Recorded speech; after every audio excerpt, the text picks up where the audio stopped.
નાસિરનગર કથિત ડિમોલિશન કેસમાં મોટી કાર્યવાહી, મહાનગરપાલિકાના 5 ઇજનેરો સસ્પેન્ડ, પોલીસ સામે પગલાં અંગે સવાલો યથાવત। રાજ્યભરમાં ભારે ચર્ચા જગાવનાર નાસિરનગર કથિત ડિમોલિશન કેસમાં આખરે તંત્ર દ્વારા કડક હાથે કાર્યવાહીનો દરોડો પાડવામાં આવ્યો છે। આ ચકચારી મામલામાં ગંભીર બેદરકારી અથવા ક્ષતિઓ સામે આવ્યા બાદ મહાનગરપાલિકાના કમિશનર એમ નાગરાજન દ્વારા તાત્કાલિક અસરથી 5 જેટલા ઉચ્ચ અને જુનિયર ઇજનેરોને સસ્પેન્ડ કરી દેવામાં આવતા મ્યુનિસિપલ આલમમાં ભારે ફફડાટ વ્યાપી ગયો છે।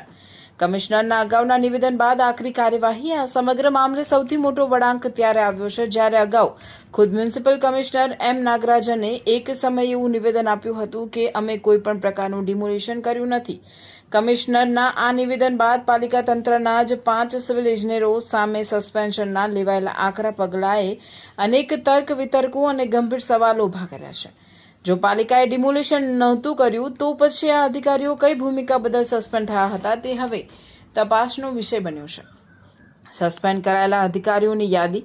પાલિકા કમિશનર દ્વારા કથિત ડિમોલિશન મામલે કસૂરવાર ઠેરવીને સસ્પેન્ડ કરાયેલા સિવિલ વિભાગના 5 અધિકારીઓના નામ નીચે મુજબ છે। સુજલ પ્રજાપતિ, કાર્યપાલક ઇજનેર; જ્યાંગ રામજીવાલા, કાર્યપાલક ઇજનેર; અર્પણ પરમાર, ડેપ્યુટી ઇજનેર; મોનિક ગઢિયા, આસિસ્ટન્ટ ઇજનેર; નરેશ ગલચર, જુનિયર ઇજનેર। પોલીસ અધિકારીઓની ભૂમિકા સામે સવાલ યથાવત। નાસિરનગરના વિવાદાસ્પદ ઘટનાક્રમમાં માત્ર પાલિકાના ટેકનિકલ સ્ટાફ સામે જ ગાજવીજ છે, જ્યારે ઘટના સ્થળે હાજર કે પ્રક્રિયામાં સામેલ પોલીસ અધિકારીઓ સામે હજુ સુધી કોઈ સત્તાવાર પગલાં લેવાયા નથી, જેથી સ્થાનિક સ્તરે અને સત્તાના ગલિયારાઓમાં એ સવાલ હજુ પણ યથાવત અને ઘેરો બની રહ્યો છે।